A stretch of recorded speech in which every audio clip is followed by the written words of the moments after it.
I think we should have strong border security. It doesn't make sense for us to allow hundreds of thousands of people coming through our borders without us knowing who they are, oftentimes in very hazardous situations and unmonitored situations that could do us long-term damage. I think we should have a serious employer verification system where employers, when they hire somebody, find out what their work status is. Are they able to work here legally? Right now, what employers will say is, well, we check their Social Security card. That's the best we can do. So we've got to set up a tamper-proof system and then hold employers accountable.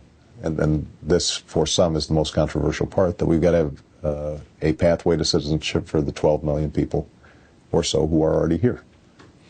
You pay a fine, you learn English, you stay out of trouble, you've got a job. You go to the back of the line so that those who came here legally, that backlog is cleared before you have opportunities for citizenship. That is a reasonable approach, and one that will ultimately address the biggest problem for American workers, and that is the depressive effect of undocumented workers who aren't right now subject to oftentimes minimum wage laws or worker safety laws or all the other things that make them cheaper for employers. If they're out of the shadows, then we can make sure those laws are enforced and those cost advantages for hiring undocumented workers go away. All right, guys, so what you just saw there was Obama back in 2007 when Democrats were actually somewhat reasonable, okay? Right before the second Obama term where Democrats fell off the woke cliff, okay, and dragged the country along with it, okay? Obama was actually talking some common sense when it comes to immigration and the border, okay? Now, again, that was almost 20 years ago, okay? Fast forward to today, Democrats are in a whole nother stratosphere of Looney Tunes when it comes to this issue of immigration, okay? They believe in wide open borders, which is what we have right now. Millions of illegals have poured into this country since Joe Biden was elected, okay? And it's a damn shame. It really is. It is going to cost this country lives. It is going to result in violence and chaos, especially in these liberal sanctuary cities. And the people that should be blamed are the Democrats, okay? The Biden administration, starting with Joe Biden and then Kamala Harris, because she allegedly is the border czar, even though she's been missing in action. She hasn't talked about the border, hasn't been to the border in like 2 or 3 years, okay? She's just decided I'm just not going to deal with it.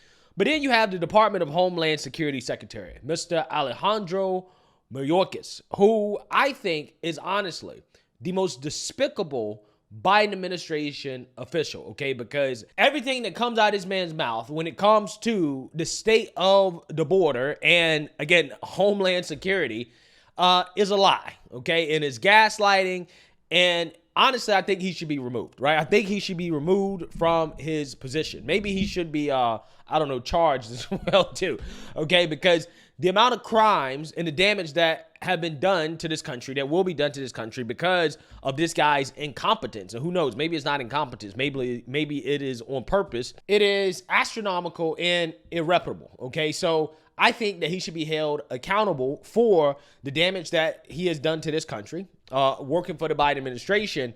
But I highly doubt it, right? Because Democrats never face consequences for their actions. But in this interview right here, with Margaret Brennan on CBS, this guy is going to be asked about the illegal immigrant that murdered 22-year-old Laken Riley. Now, Democrats are crying foul over the GOP directly linking Democrat policies with the murder of this young woman. However, the reality is that you actually can directly link Democrat policies in the murder of this young woman, because you can say without a doubt, had these Democrat policies not been in place, that this murder would not have happened, starting with Biden's border policies that have allowed an invasion at the border that allowed this illegal immigrant into the country in the first place. So I want to react to this interview of this guy getting pressed on this issue and go from there. It really is going to show you how despicable of a human being this guy is. the purse strings.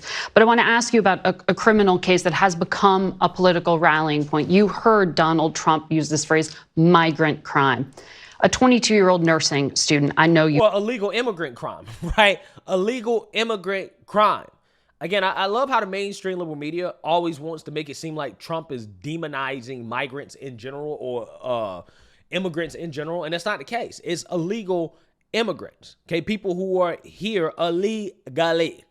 You've been following this. Laken Riley in the state of Georgia was murdered allegedly by an undocumented Venezuelan migrant. The suspect had been detained by Border Patrol upon crossing, released with temporary permission to stay in the country. He then went on allegedly to commit crimes twice, once in New York for driving a scooter without a license and once in connection with a shoplifting case in Georgia. Did those states and their law enforcement communicate to the federal government that this had happened? Should this man have been deported? A few thoughts. First, Margaret, first and foremost, an absolute tragedy, and our hearts break for and our prayers are with the family, number one. Number two. Amazing how he won't say her name. Amazing how he won't say her name. Democrats won't say her name, which is funny to me because they spent, all of 2020 telling us to say the names of individuals that were murdered by police officers, right? But when you talk about an individual that has been murdered by an illegal immigrant, all of a sudden they don't want to say her name, right? Names are not important. Again, it's amazing how despicable Democrats are. And importantly, as a prosecutor, having prosecuted violent crime and other crimes for 12 years, one individual is responsible for the murder, and that is the murderer. Yeah, it's amazing how this never applies when it comes to guns, okay? When there's a mass shooting, Democrats never come out here and say, well, the only person responsible for the mass shooting is the mass shooter himself. No. Everybody else is to blame. The GOP is to blame. Guns are to blame. Right-wingers are to blame. Trump is to blame. They only apply this argument when the narrative doesn't fit for Democrats, okay? When you have an illegal immigrant who came into this country because of Biden's soft on border policies, who was allowed to stay in the country despite the fact that they were committing crimes in this country because of Democrat policies in these liberal sanctuary cities, and also soft on crime policies as well too, that basically let this person get away with the crimes without real punishment. Oh no, well, it's only the fault of the individual. You can't look at us and blame us for what happened here in this situation. Again, it's amazing how that works. When a transgender individual dies, and it has nothing to do with transphobia or whatever, okay? Oh, they blame the GOP legislation. It's GOP legislation fault. It's GOP's fault. Trump's fault. Again, it's amazing how that works. It's amazing how that works. Everything is the GOP's fault. Everything's Trump's fault when it fits the narrative for Democrats. But when it doesn't fit the narrative for Democrats, though, oh, no, we're not at fault. It's not our policies. It's just the individual, right? It's the individual. You can blame the individual. Again, it's fascinating stuff. And we work very closely with state and local law enforcement to ensure that individuals who pose a threat to public safety are indeed our highest priority for detention and removal. But again, should this individual have been deported is the question. The answer to that question is yes, because the illegal came over here, was let into the country, even though he should not have been let into the country. He started committing crimes, and he should have been deported, but he wasn't deported because these Democrat cities, the sanctuary city policy is designed to protect criminals, right? Like literally, sanctuary cities are meant to not only protect illegal immigrants, but to quite literally protect illegals who commit crimes, okay? They have a policy that, hey, we're not going to hold the illegal immigrant until ICE shows up to deport them. We're going to let them go so that ICE does not deport them. That is the actual policy. That's the actual definition of a sanctuary city. These are policies that are created by Democrats, by liberals.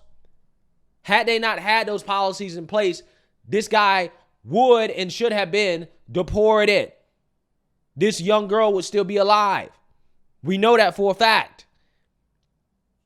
Are you saying there that the federal government had been informed about this individual and the alleged crimes he had committed in those states? Because he could have been deported if that was the case. Was there a breakdown in the system? So, Margaret, there are a number of cities around the country that have varying degrees of cooperation with the immigration authorities. Yeah, so AKA, he's talking about sanctuary cities. Again, it's amazing how he doesn't actually really say straight up what he's talking about. Yes, liberal cities with sanctuary city laws, they don't cooperate with the government. Their policy quite literally is, hey, we're not going to work with the government to deport illegals. We're actually going to make it harder for illegals, criminals, to be deported. That's the policy. We firmly believe that New York did not? We firmly believe that if a city is aware of an individual who poses a threat to public safety, then we would request that they provide us with that information so that we can ensure that that individual is detained if the facts so warrant. Then you should be calling for an end to sanctuary cities. If you really believe that, then you should be calling for an end to sanctuary cities. It's really that simple. They come up here and they say stuff like this, where they say a whole bunch of words without really saying anything, but they don't actually call for the policies to end. Change the policy. There should be no sanctuary cities in this country. In fact, sanctuary cities should be illegal. Should be illegal. Shouldn't be allowed. How in the world we're allowing these cities to stop the federal government from doing their jobs? Doesn't make sense. But again, instead of calling for them to end the sanctuary city policy, he's trying to talk in word salad without actually answering the questions directly. And it sounds like they were not coordinating. Well, different cities have different levels of cooperation. Mm-hmm. We were not notified in this instance. Yeah, so they didn't cooperate.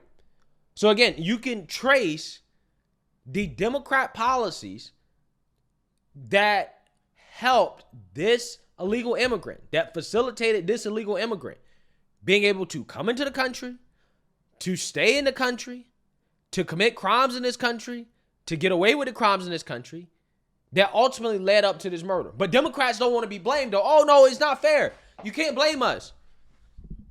Oh, you're using this for politics. Again, amazing how this only applies. It only applies when it comes to this issue of illegal immigration, where you have an issue where you can directly trace Democrat policies to the consequences of the policies, right? But when it comes to any other subject, though, that fits the Democrat narrative, oh, no, well, it's the GOP's fault. You got to blame the GOP. It's conservatives' fault. It's the white man's fault. It's amazing. Absolutely amazing. But again, this guy right here is despicable. I'm sick of this guy, right? I'm sick of this guy. These people that are running our government are despicable. It is a clown show. He's in over his skis. He has no clue what's going on. He's complicit in what's happening at the border. And this is one of the main reasons why people need to get out and to vote against Democrats, right? I don't understand anybody that is witnessing what's going on right now with this country and seeing the clown show that is the Biden administration that can get up and to continue to vote for this type of chaos and destruction. I don't get it. I don't understand it. It is really beyond me, okay? It really is. So, hey, let me know what you guys think. Make sure you like, comment, and subscribe. Most importantly, share a Black conservative perspective. Peace.